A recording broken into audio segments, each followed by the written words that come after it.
의지하며 살다가 그만 할아버지가 먼저 세상을 떠났습니다. 연로한 할머니가 아들과 함께 살려고 아들네 집을 찾아갔습니다. 아들과 함께 살게 되었지만 하루가 다르게 눈이 침침해지고 귀도 어두워졌습니다. 식사할 때도 눈이 침침한 나머지 실수하는 일이 잦았습니다. 숟가락을 떨어뜨리고 반찬을 흘리는가 하면 국을 쏟기도 했습니다. 아들과 며느리는 자꾸 음식을 흘리고 그릇을 엎자 분통을 터뜨렸습니다. 어느 날 국을 엎질러서 식탁과 옷을 버리게 되자 아들 내외는 결론을 내렸습니다. 작은 식탁을 만들어서 구석에 놓고 그 식탁에 따로 상을 차렸습니다. 식탁에 홀로 앉은 할머니는 넓은 식탁에 모여 앉은 식구들을 눈물이 고인 눈으로 물끄러미 바라보았습니다. 식구들이 간혹 말을 걸었지만 대부분 밥그릇이나 국을 쏟는 할머니를 탓하는 소리였습니다. 그러던 어느 날 저녁상을 차리기 전에 손녀가 마루에서 블록을 쌓고 있었습니다. 어린 딸이 몰두해서 무엇인가를 만드는 것을 보고 아빠가 물었습니다. 얘야, 무엇을 만들고 있니? 그러자 딸의 입에서 전혀 생각하지 못했던 대답이 나왔습니다. 엄마와 아빠를 위해서 작은 식탁을 만들고 있어요. 내가 어른이 되면 언젠가는 엄마, 아빠도 혼자 구석에서 밥을 먹어야 하잖아요. 그 말을 듣고 아들과 며느리는 잠시 딸을 쳐다보다가 함께 끌어안고 울었습니다. 그리고 어머니를 넓은 식탁으로 다시 모셔왔습니다.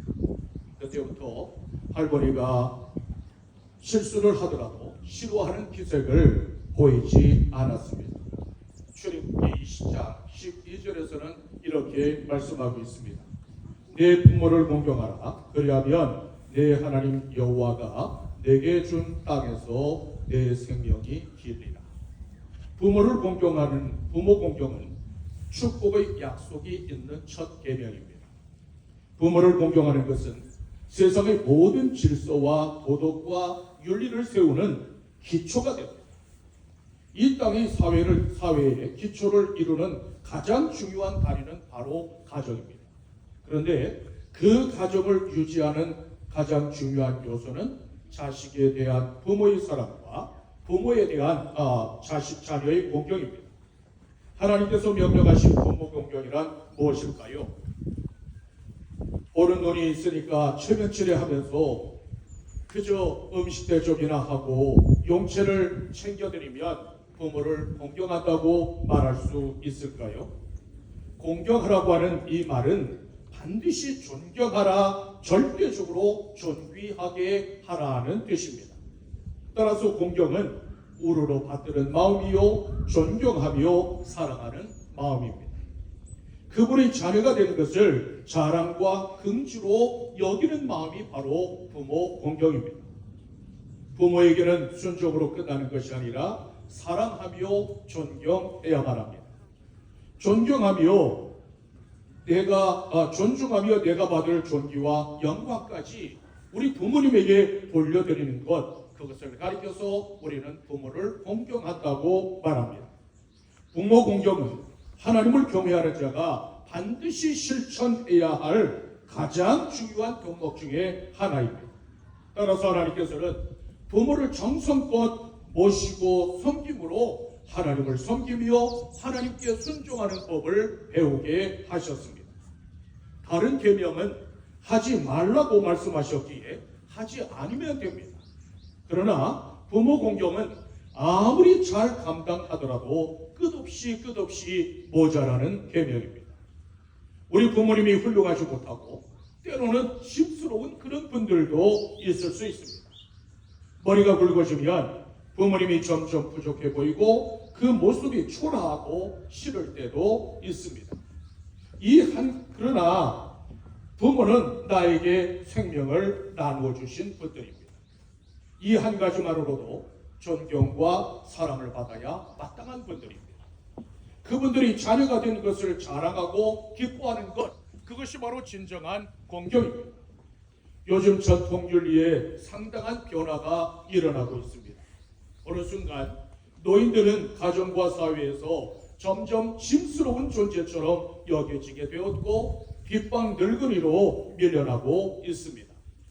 점차 부모를 공경하기보다는 거역하는 시대가 되었습니다. 하나님을 떠난 사회의 가장 뚜렷한 특징 중에 하나는 부모를 거역하는 것입니다. 부모를 거역하는 것은 하나님께서 부모에게 부여하신 권리에 대한 도전과 마찬가지입니다. 따라서 부모에게 감사하지 않고 또 부모를 거역하는 사회에서는 결국 하나님도 섬기지 않습니다.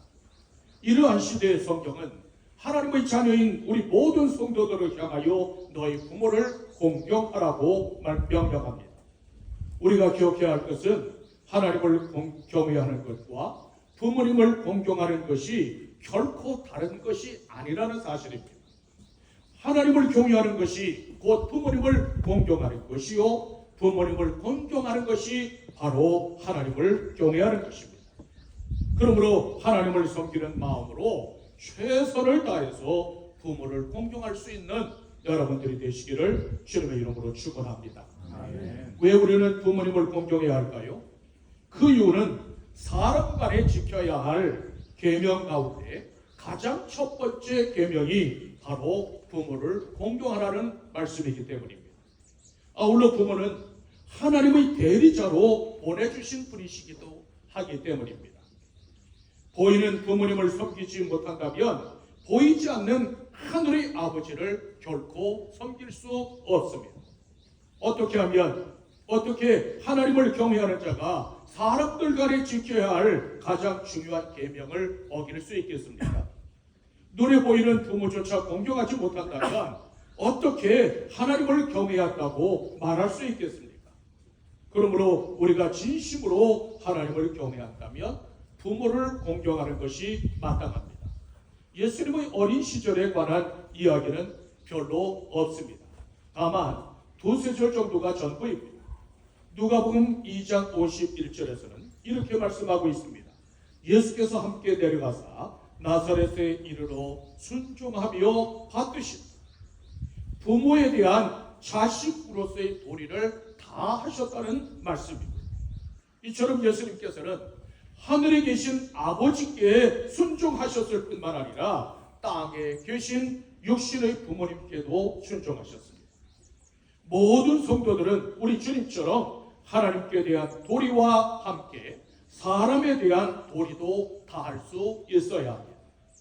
십자가에 달리신 채 처절한 고통 속에서 어머니와 사랑하는 제자가 곁에 서 있는 것을 보시고 주님께서 말씀하셨습니다. 어머니여 벗어서 아들이니. 그리고 사랑하는 제자에게 부탁하셨습니다.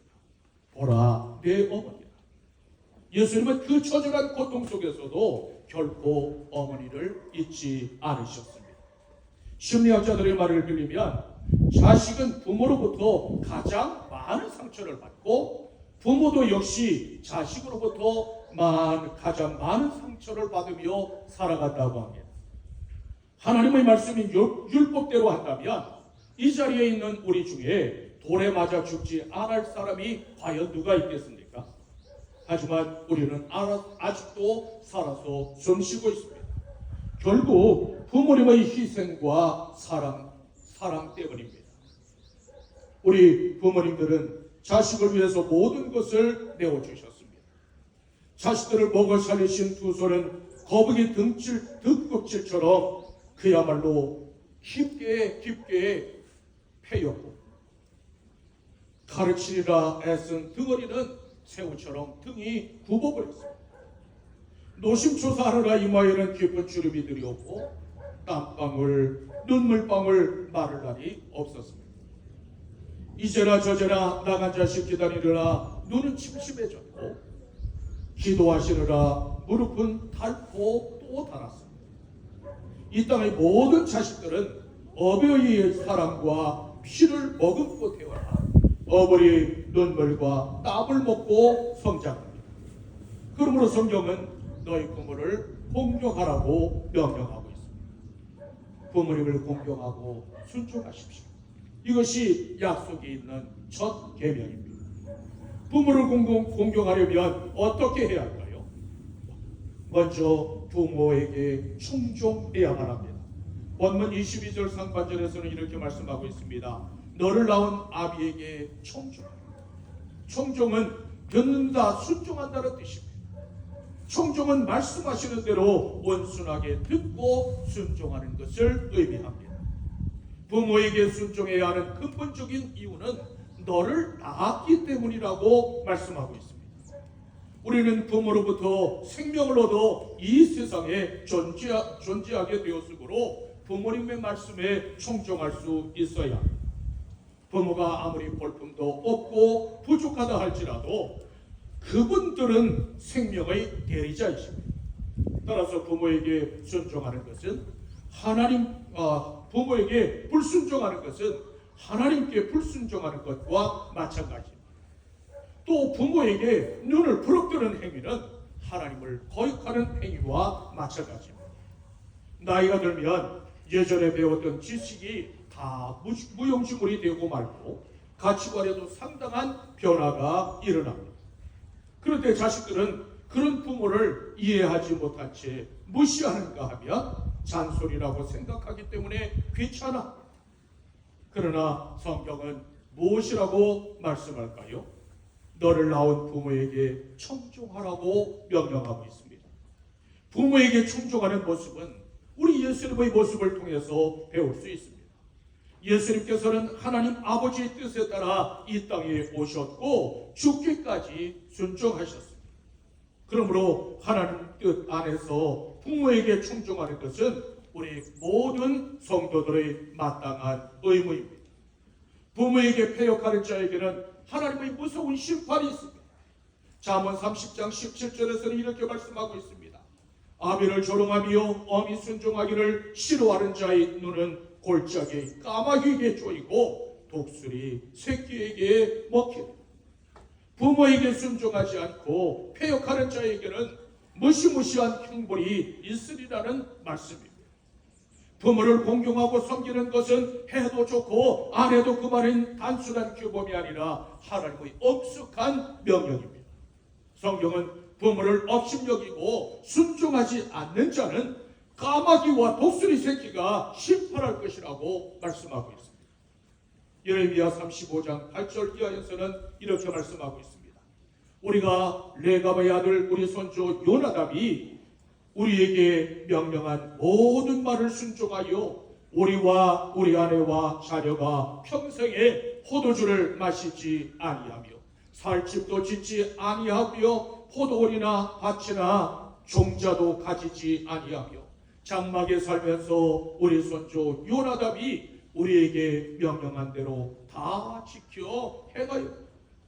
당시 레갑 족속은 전쟁을 피해 예루살렘에 잠시 머물고 있었습니다. 그때 선지자 예레미야가 레갑 족속에게 포도주를 마시라고 권했습니다.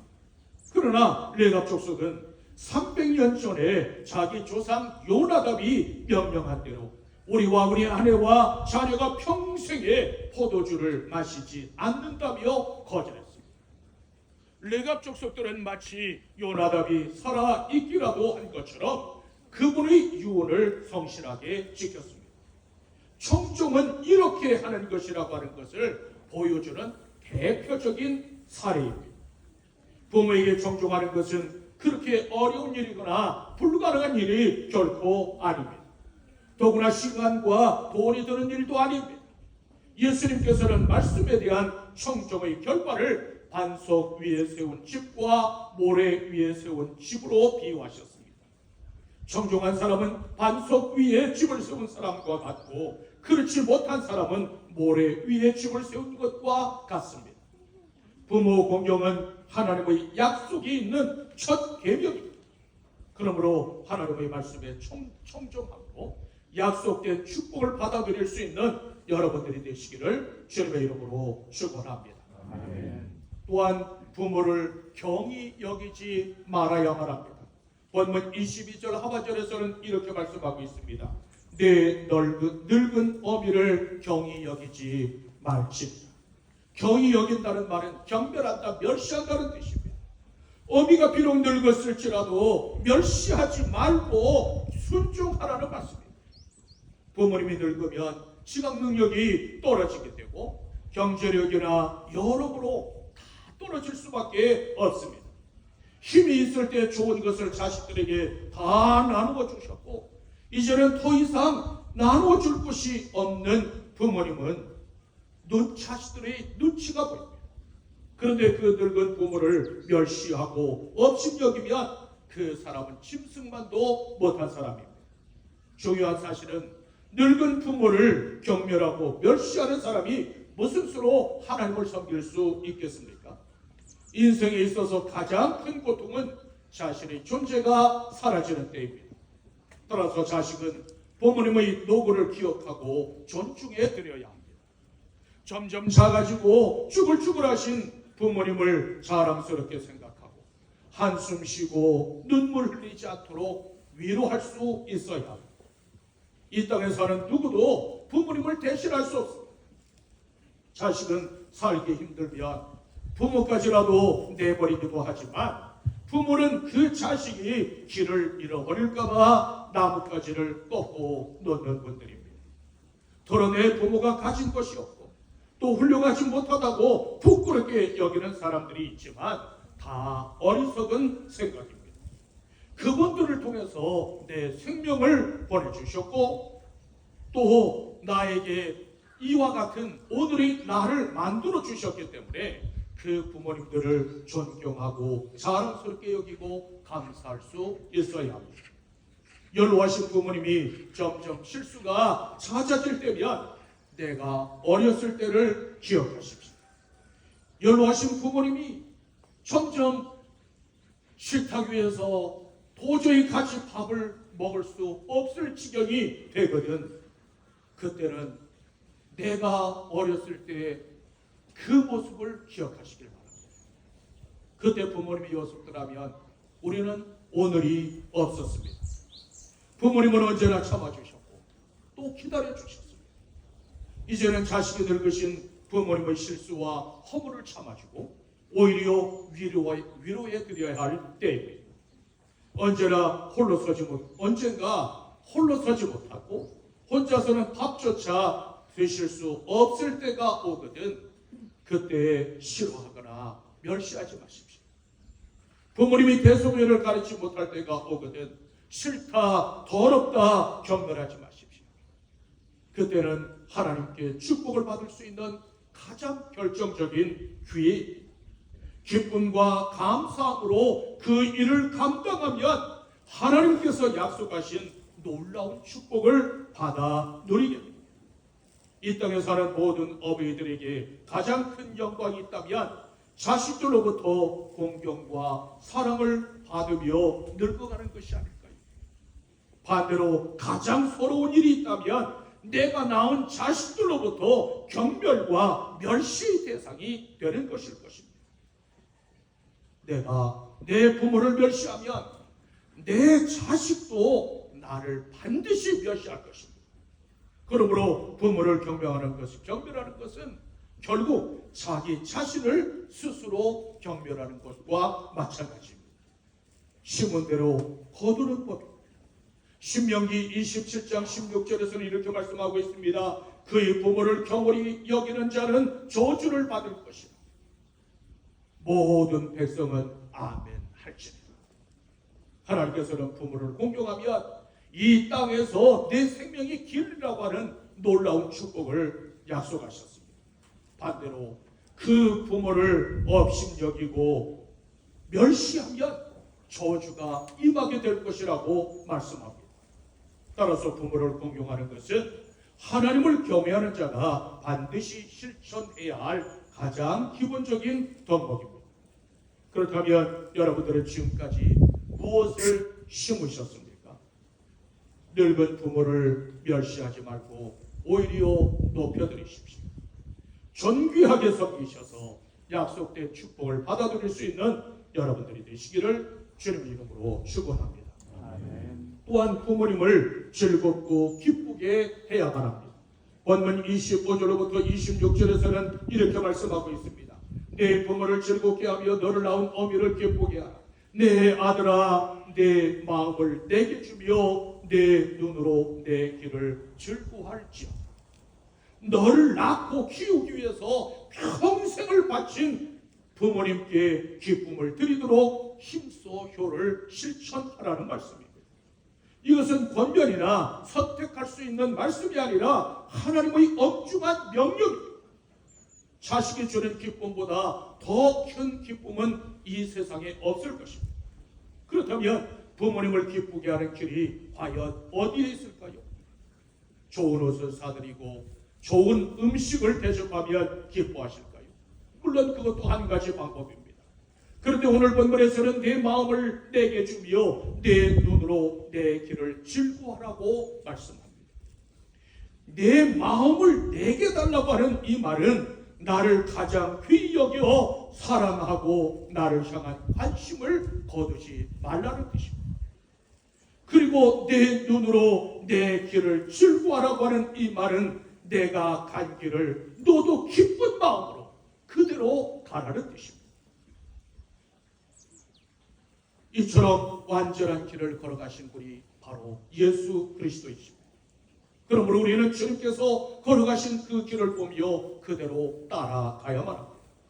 이 땅에서 성공하기를 원한다면 우리 주님을 사랑하고 그분과 동행하기를 힘쓰십시오. 자녀들이 하나님을 쫓고 정직하고 의롭게 살아갈 때 부모의 마음은 즐겁게 됩니다. 이 땅의 부모들에게 있어서 자녀들이 바른 길로 가는 것보다 더 즐겁고 기쁜 일은 없습니다. 더불어 가장 중요한 것은 내가 먼저 부모님을 즐거워해야 합니다. 부모님 대하기를 귀찮아하지 말고 마음을 드리는 것이 우리 부모님들을 기쁘게 하고 즐겁게 하는 길입니다. 자녀가 하나님을 경외하며 그 말씀 안에서 바르게 살아가는 모습을 보일 때 우리 부모님들은 가장 기뻐합니다. 잠언 10장 1절에서는 이렇게 말씀하고 있습니다. 지혜로운 아들은 아비를 기쁘게 하거니와 미련한 아들은 어미의 근심이다. 지혜로운 자녀를 둔 부모는 즐겁고 기쁨 속에 살아갈 수 있지만 불의한 자식을 둔 부모는 평생을 고통 속에 살아가게 됩니다. 자식이 어리석은 짓만 골라서 하고 다니면 부모의 마음은 찢어집니다. 의롭고 지혜로운 자식이 되는 것, 그것이 바로 부모를 공경하는 길입니다. 무슨 일이 있어도 부모님을 욕되게 하지 마십시오. 부모를 즐겁고 기쁘게 해드리는 것, 그것이 바로 천대 축복의 비밀입니다. 성경은 분명하게 증거하고 있습니다. 사람이 무엇으로 심든지 그대로 거두게, 효를 뿌린 자는 효를 거두게 될 것이요 불효를 뿌린 자는 반드시 불효를 거두게 될 것입니다. 효도는 흉내만 내도 복이 있다고 하는 말이 있습니다. 이 땅에서 효자의 삶을 살았던 사람들은 하나같이 하나님의 약속대로 큰 축복을 받았습니다. 그러므로 평생을 노심초사하는 우리 부모님들에게 보람과 기쁨과 행복과 감동을 드리는 여러분들이 되십시오. 부모를 즐겁고 기쁘게 하므로 사람들이 칭찬뿐만 아니라 하나님께서 약속하신 축복을 받아들일 수 있는 여러분들이 되시기를 주님의 이름으로 축원합니다. 까마귀는 시커멓고 별로 볼품이 없는 새입니다. 하지만 까마귀에게는 반포주라는 아주 좋은 이름이 있습니다. 어릴 때는 어미가 부지런히 먹이를 부르다가 새끼를 기릅니다. 그러나 세월이 흘러 어미가 제대로 날 수 없고 사냥하지 못하는 때가 옵니다. 그러면 장성한 새끼가 먹을 것을 부르다가 어미에게 먹입니다.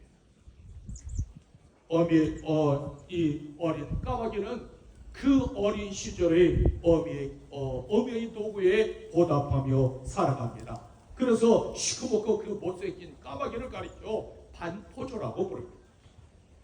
이 시즌이 지은 본초 강목에 반포조라고 하는 이 이야기가 나오는데 어떤 사람들은 까마귀의 습성을 잘 몰라서 만들어진 지어낸 이야기라고 이야기를 합니다. 하지만 습성을 모르고 좀 이치에 맞지 않고 꾸미는 이야기면 어떻습니까? 우리는 까마귀를 통해서도 교훈을 얻을 수 있어야 합니다. 네 부모를 공경하라고 하는 이 말씀은 어느 날 갑자기 내 곁에서 사라지고 어느 날 내 부모가 내 곁에서 떠나면 그 다음부터는 이 5계명은 사라지고 맙니다. 그렇기 때문에 부모님이 돌아가신 그 다음에야 가슴을 치며 눈물을 흘리며 다시 새기는 계명, 그것이 바로 이 부모를 공경하라는 계명입니다. 자녀들로부터 부대접을 받고 늙음의 피해가 넘칠 때 더더욱더 서러워지는 계명. 마땅히 효도해야 할 줄 뻔히 알면서도 그렇게 하지 못했던 것이 못내 후회스럽고 짐스러운 어버이 죄입니다.